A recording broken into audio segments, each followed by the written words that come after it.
안녕하십니까, 홍철기입니다. 오늘은 2024년 9월 11일이고요. 오후 뉴스 시작하도록 하겠습니다. 정말 황당한 일이 벌어졌습니다. 이원석 검찰이 김건희 여사 파우치 수수 의혹, 그리고 실상은 최재형의 몰카 공작이죠. 이에 대해서 수사심의위원회에서도 무혐의 결론이 났음에도 불구하고 처분을 미루기로 했다라는 겁니다. 그 이유가요, 최재형에 대한 수심의 결과를 보고 결정하겠다라는 겁니다. 최재형과 김건희 여사가 따지고 보면 청탁금지법에서 같이 묶여 있는 것이기 때문에 최재형이 유죄면 김건희도 유죄다라는 논리를 또 적용할 수 있지 않을까 해서 기다려본다는 겁니다. 결국 이원석 임기 중에 그 난리를 쳐놓고서는 결론을 안 내리고 퇴임하게 된다라는 건데요. 자, 한편 당연히 이제 무혐의 결론이 나왔으니까 여기서 끝내야 되는 건데, 검찰이 이 난리를 치는 와중에 국회에서 또 특검이 통과가 돼버렸습니다. 법사위 통과가 돼버렸는데, 바로 김건희 여사 특검, 그리고 최상병 특검, 야당 단독으로 법사위를 통과해버린 겁니다. 제정신이냐? 제정신이다. 고성 속에 통과가 됐다라고 하는데, 이거 정말 검찰이 됐든 국회 법사위가 됐든 개판 5분 전도 아니고 개판입니다. 그냥 개판 5분 후쯤 돼야 된다고 볼 수가 있겠죠. 자, 그 관련된 소식 여러분들께 분하지만 소개해드리도록 하겠습니다. 검찰 최재형 수심의 이후로 김건희 여사를 처분하기로 했다는 겁니다. 이원석 임기 내 최종 결정 내는 게 불발이 됐다라는 얘기죠. 검찰이 윤석열 대통령의 배우자 김건희 여사의 명품 가방 수수 의혹에 대한 최종 처분을 최재형에 대한 검찰 수사심의위원회 결과가 나온 뒤에 하기로 했습니다. 이에 따라 이원석이는 사실상 임기 내에 김건희 여사 사건을 처분하지 못하고 퇴임하게 됐다는 건데요. 서울중앙지검은 이렇게 얘기합니다. 피의자 최재형의 청탁금지법 위반, 주거침입, 위계공무집행 방해, 명예훼손 혐의에 대한 수사심의위원회 절차가 진행 중인 점 등을 고려해서 추후 관련 사건에 대한 처리 시기를 결정할 예정이다라고 얘기를 했습니다. 결국 최재형에 대한 수심의 결론까지 지켜본 다음에야 김건희 여사에 대한 최종 처분을 결정하기로 했다라는 겁니다. 그런데 아직 최재형에 대한 수심의 일정은 정해지지 않은 상황입니다. 통상 수심의 현안위원회에 참여할 위원 선정과 일정 조율 과정에 일주일이 넘게 걸리는 점을 고려하면은 추석 연휴가 지난 후에야 진행이 될 가능성이 크다라는 거죠. 이원석이의 임기는 9월 15일까지죠. 그러니까 추석 연휴 전날인 13일에 퇴임식을 열 예정입니다. 이원석은 그간 임기 내에 김건희 여사 사건을 종결하겠다, 이런 식으로 얘기를 해왔는데요. 수심위에서 무혐의 결론이 났습니다. 그럼 결론 내고 끝내면 되잖아요. 그런데 최재형 수심위 결론을 보겠다 해서 결국은 또 결론을 내지 않고 퇴임을 해버리고, 후임 검찰총장에게 짐도 남겨놓기도 하고, 또 김건희 여사를 무혐의 결정한 건 내가 아니다 라는 식으로 시간을 끌어버리는 게 아닌가 하는 생각이 들어요. 수심이 전에 서울중앙지검에서도 혐의 없음을 결정을 지었지 않습니까? 서울중앙지검 혐의 없었고 수심위도 혐의 없었고, 그런데 최재형 거를 보고 기다리자. 검찰은 김건희 여사와 최재형이를 분리해서 처분하는 방안과 함께 처분하는 방안 등을 두루 검토한 끝에 이와 같이 결론을 내렸다라는 건데요. 최재형 사건도 사실관계가 동일하고 직무 관련성 등 비슷한 쟁점이 다뤄지기 때문에 그 결과까지 나온 뒤에 처분해야 된다라는 의견이 있고, 또 반대로는 수심위 권고가 나왔는데 결론을 미뤄서는 안 된다라는 의견이 내부적으로 엇갈렸습니다. 그런데 대항범 관계에 있기 때문에, 금품을 주고받았기 때문에 이게 공범의 일종으로 본다라는 거죠. 그래서 공정성 시비가 재현되는 것을 차단하는 차원에서 이와 같이 결정을 했다라는 건데요. 도대체 지금 뭐 몇 중으로 하는 겁니까? 왜 니들이 자꾸 이런 식으로 질질 끌고 있어요? 그렇게 자신이 없어요? 서울중앙지검의 수사력 자신 없는 겁니까? 검찰한테 물어보겠습니다. 이원석이야 그렇다 치고 내부적으로 수심위까지 열었어요. 근데 이제는 또 최재형 수심위를 기다리자고요? 그 다음엔 또 뭘 기다릴 겁니까? 특검 기다릴 겁니까? 이럴 거면 검찰이 뭐가 필요해요, 여러분들? 와, 이게 진짜 이제 다 끝났다 했는데 최재형이 별도 신청한 수심위가 검찰에 최종 처분을 늦추는 새로운 변수가 됐다라는 겁니다.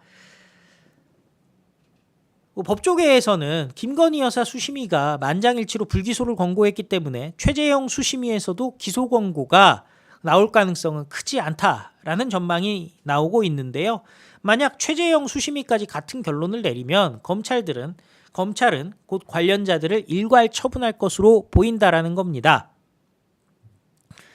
자, 최재형이는 자신이 처벌을 감수하겠다.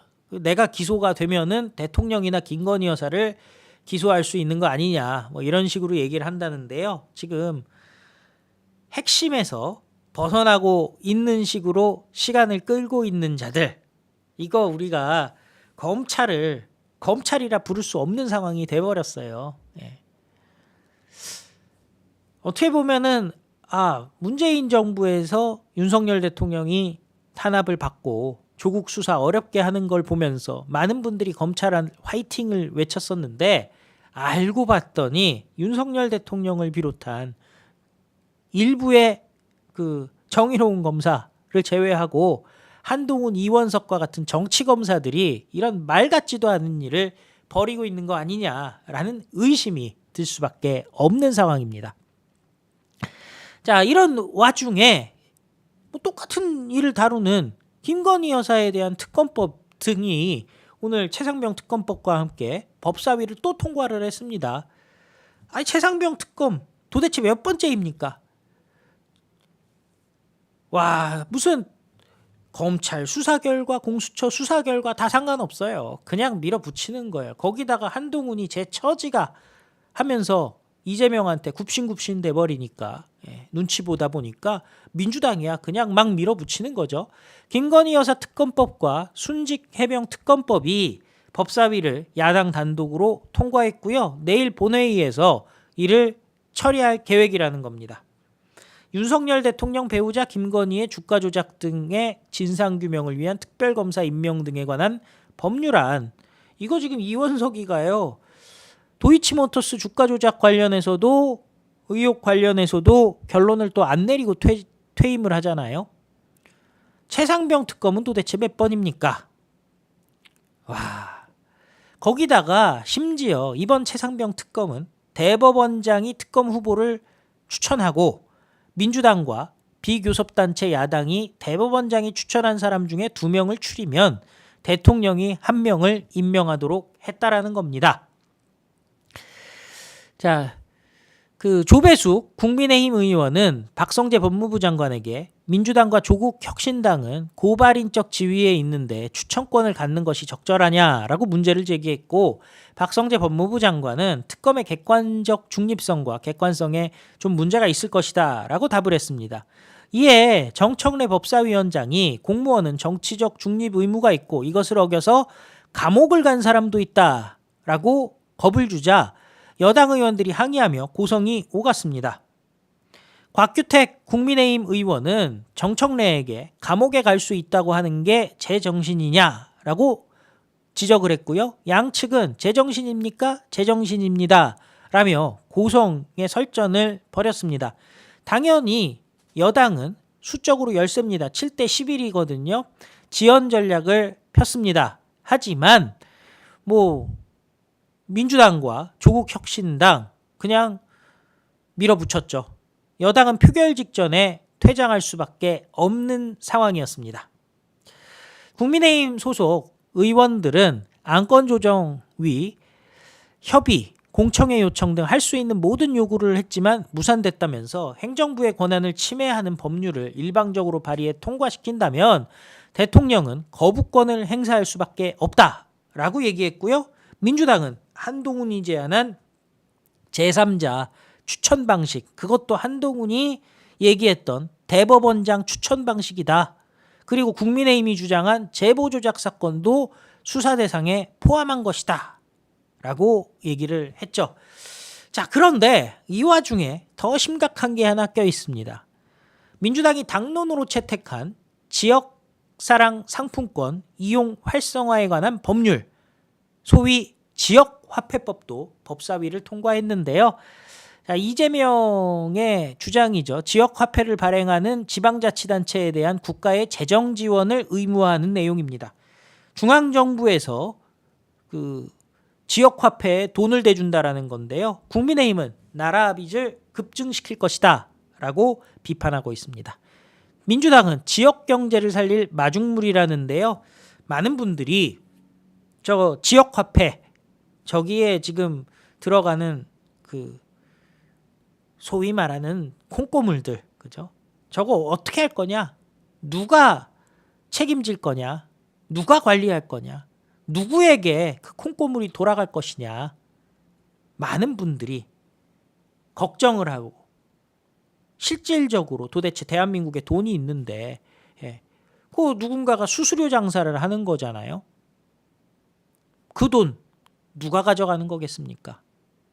결국에는 국민의 세금으로 지원을 하는 지역화폐, 지역을 망치고 대한민국 경제를 망칠 수밖에 없다라는 건데요.